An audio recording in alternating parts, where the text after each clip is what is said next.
आज के kitchen tell से বানাচ্ছি বাদশাহী কাতলা। রোজ রোজ একঘেয়ে কাতলা কালিয়া কোরমা বা কাতলা মাছের পাতলা ঝোল খেয়ে বোর হয়ে গিয়ে থাকলে এই রেসিপিটি তোমার জন্য।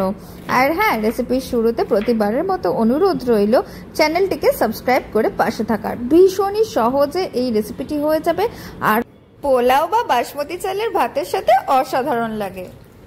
কথা বলতে বলতে দুটো মিডিয়াম সাইজের পেঁয়াজ একদম ফাইন করে স্লাইস করে নিয়েছি, সেটাকে বেশ কিছুটা জলের মধ্যে সেদ্ধ করব। আর জলটা এমনই হবে যাতে পেঁয়াজটা পুরো ডুবে না যায়, আবার হাফ ডুবে। 1.5 চামচ দিয়ে দিলাম চারমগজ, 7-8টা কাজু, 1 মুঠো দিয়ে দিলাম কিশমিশ। কিশমিশ দেওয়াতে একটা টক মিষ্টি খুব সুন্দর একটা ব্যালেন্স আসে।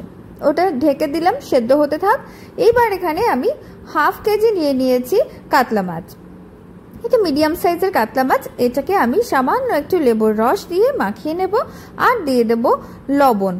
এটা যেহেতু সাদা হবে, কিছুটা রেজালার মতন সাদা হবে বা দই কাতলা বলো তার মতোই হবে, তো সেই জন্য এটার মধ্যে কোনো হলুদ পড়বে না। তাই লবণ আর লেবুর রস দিয়ে মাছটিকে ভালো করে মাখিয়ে নিয়ে আমি এটাকে ভেজে নেব। আর ভাজবো কিন্তু সাদা তেলে, ওই যে বললাম রংটি সাদা করব, তাই জন্য। এবার দেখো আমাদের যে পেঁয়াজ সেটা কিন্তু বেশ সফট হয়ে গেছে। জলও দেখো এক্সেস কিন্তু জল নেই, পুরো জলটা অ্যাবজর্ব করে নিয়েছে। তাই জন্য আমি মিডিয়াম আঁচে ঢেকে রান্না করেছিলাম। এবার ওটাকে ঠান্ডা করে পেস্ট করতে হবে। আর তার আগে যেটা করব, মাছগুলোকে ভাজতে বসিয়ে দেবো।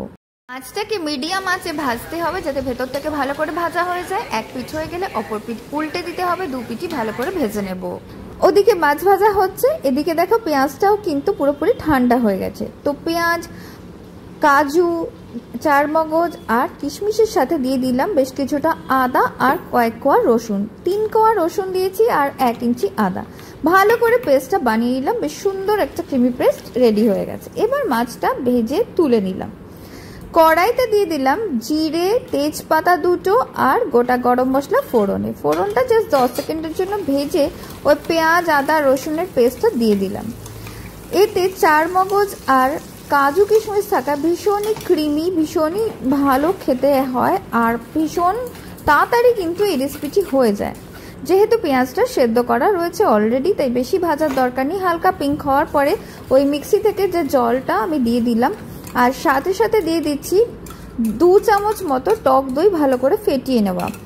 এই সময় আঁচটা কম আছে আর যেহেতু জলটা দিয়ে দিয়েছিলাম তাই জন্য টেম্পারেচারটা রান্নার কমে গেছিলো। তাই জন্য দেখো দইটা খুব সুন্দরভাবে মিশে গেল, একটুও কেটে গেল না। বেশিরভাগ লোকই আমি দেখেছি দই ঠিক করে মেশাতে পারে না, তাই জন্য এই টিপসটা ফলো করো। এখানে আমি 4টে কাঁচা লঙ্কা পেস্ট করে দিয়ে দিলাম।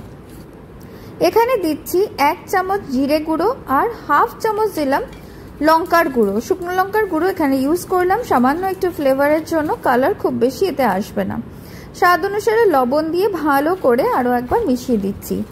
পেঁয়াজ যেহেতু আগে থেকেই সেদ্ধ করা ছিল তাই জন্য কাঁচা গন্ধ কিন্তু থাকবে না, তাই বেশি সময় ধরে এটা কষানোর খুব একটা দরকার নেই। স্বাদ অনুসারে বা প্রয়োজন মতো গ্রেভি যতটা রাখতে চাইবে ততটুকু জলই দিলাম। দিয়ে ফুটিয়ে নিলাম হাই ফ্লেমে মোটামুটি 2 থেকে 3 মিনিটের জন্য। এইবার আমি ভাজা মাছগুলো দিয়ে দিলাম।